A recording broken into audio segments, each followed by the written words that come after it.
Hello friends, welcome back to my channel.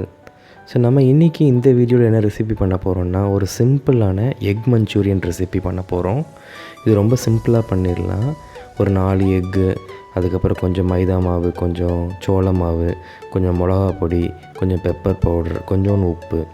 So முதல்ல இந்த மாவு எல்லாத்தையுமே மொத்தமாக ஒரு எக்கு போட்டு நல்லா மிக்ஸ் பண்ணி வச்சுட்டு, அதில் ஒரு 4 எக்கு பாயில் பண்ணி, அந்த பாயில் பண்ண எக்கில் மஞ்சக்கருவை மட்டும் தனியாக எடுத்துகிட்டு வெள்ளைக்கருவை நல்லா சாப் பண்ணி இந்த மாவில் போட்டு நல்லா பெரட்டி நல்லா டீப் ஃப்ரை பண்ணி எடுத்துகிட்டு, அதுக்கப்புறம் மசாலா ப்ரிப்பேர் பண்ணி அந்த ஃப்ரை பண்ண எக்ஸ் எல்லாம் போட்டு பெரட்டி எடுத்தாச்சுன்னா ஒரு சிம்பிளான எக் மஞ்சூரியன் நம்ம ரெடி பண்ணிடலாம். ஸோ இந்த மசாலாலெல்லாம் எக்கை நான் நல்லா பெரட்டிக்கிறேன்.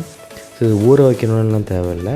இந்த மாவை நல்லா ப்ரிப்பேர் பண்ணிவிட்டு டக்குன்னு அந்த எக்கை போட்டு உடனே அதை பொரித்து எடுத்துடலாம். பொரிக்கிறதுக்கு கடலெண்ணெய் யூஸ் பண்ணால் நல்லாயிருக்கும்.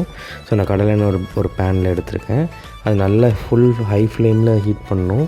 ஹீட் பண்ணிவிட்டு அந்த எக்கை டக்கு டக்குன்னு எடுத்து இந்த மாவில் போட்டு அதை எடுத்து போட்டு பொரிச்சிடணும். ஸோ கொஞ்சம் கேர்ஃபுல்லாக பொரிக்கணும். ஏன்னா எக்கு சில சமயத்தில் உள்ளே தண்ணி இருக்கும், அது வெடிக்கும். அதனால் கேர்ஃபுல்லாகவே பொரிச்சு எடுக்கணும். ஸோ எக்ஸ் எல்லாம் பொரித்து எடுத்துகிட்டு அதுக்கப்புறம் நம்ம ஆனியனு, கொஞ்சம் சாப்டு கார்லிக்கு, அப்புறம் கொஞ்சம் ஜிஞ்சரு, இதெல்லாம் சிம்பிளாக போட்டு ஃப்ரை பண்ணிவிட்டு பட்டரில், அதுக்கப்புறம் கொஞ்சம் டொமேட்டோ சாஸு, கொஞ்சம் சோயா சாஸ் யூஸ் பண்ணி அதை மிக்ஸ் பண்ணிவிட்டு இந்த எக்கெல்லாம் போட்டு பரட்டி எடுத்துட்டோன்னா ரொம்ப சிம்பிளாக அந்த ரெசிபி பண்ணிடலாம். ஸோ இது 5 மினிட்ஸில் பண்ணிடலாம் ஆக்சுவலாக. ஸோ ஒரு பேனில் நம்ம பட்டர் கொஞ்சம் ஆட் பண்ணி அதை நல்லா மெல்ட் பண்ணிக்கலாம். ஸோ பட்டர் மெல்ட் ஆனதுக்கப்புறம் கொஞ்சோண்டு ஒரு 2 to 3 டேபிள் ஸ்பூன், 4 எக்குங்கிற கணக்குக்கு 2 to 3 டேபிள் ஸ்பூன் சாப்டு ஜிஞ்சர் அண்ட் சாப்டு கார்லிக் ரெண்டுமே போட்டு நல்லா ஃப்ரை பண்ணிக்கலாம். ஜிஞ்சர் கார்லிக் பேஸ்ட் யூஸ் பண்ணக்கூடாது. இந்த மாதிரி கட் பண்ணி யூஸ் பண்ணால் அதோட ஃப்ளேவர் வேறு மாதிரி இருக்கும், நல்லா டேஸ்ட்டாக இருக்கும் கடித்து சாப்பிடும்போது. ஸோ இந்த பூண்டும் இஞ்சியும் நல்லா வதங்குறதுக்குள்ளே வெங்காயத்தை நம்ம சாப் பண்ணி போட்டுக்கலாம். வெங்காயம் ஒரு 150 கிராம் போதும். ஒரு பெரிய வெங்காயம், ஒரு சின்ன வெங்காயம் யூஸ் பண்ணிக்கலாம் 4 எக்கு கணக்குக்கு. ஸோ அதையும் சாப் பண்ணி போட்டுட்டு நல்லா ஃப்ரை பண்ணணும். ஸோ உப்பு ஆட் பண்ணிட்டிங்கன்னா சீக்கிரமாக வெங்காயம் வதங்கிடும். அதனால் உப்பு லைட்டாக ஆட் பண்ணி அதை நல்லா வதக்கணும்.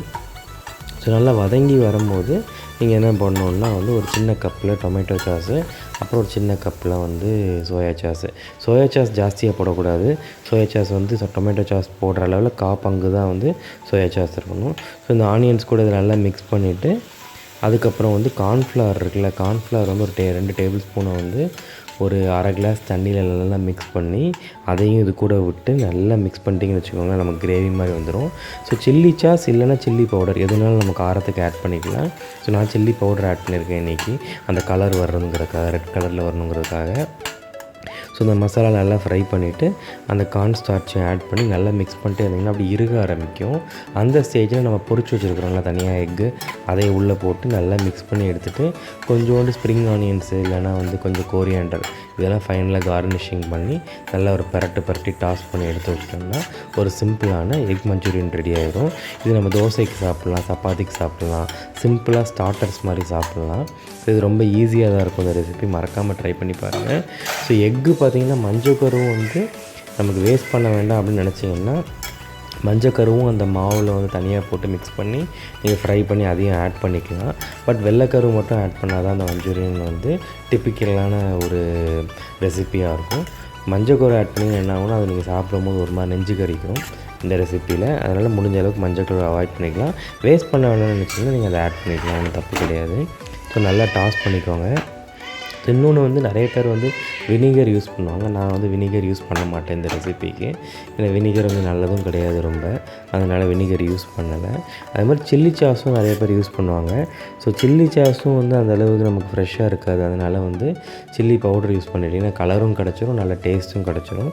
ஸோ ஒரு சுவையான எக் மஞ்சூரியன் ரெசிபி நம்ம செஞ்சு முடிச்சாச்சு. வாங்க நம்ம டேஸ்ட் பண்ணி பார்த்துடலாம். ஸோ இது ரொம்ப டேஸ்ட்டாக வந்துச்சு ஃப்ரெண்ட்ஸ். ரொம்ப கிறிஸ்பியாகவும் இல்லாமல் ரொம்ப க்ரன்ச்சியாகவும் இல்லாமல் ஒரு கரெக்டான பதத்தில் இந்த எக் மஞ்சூரியன் ரெடி ஆகிடுச்சு. மறக்காமல் என்னோடய சேனலை சப்ஸ்கிரைப் பண்ணுங்கள். தேங்க்ஸ் ஃபார் வாட்சிங் friends. See you all in another video. Bye.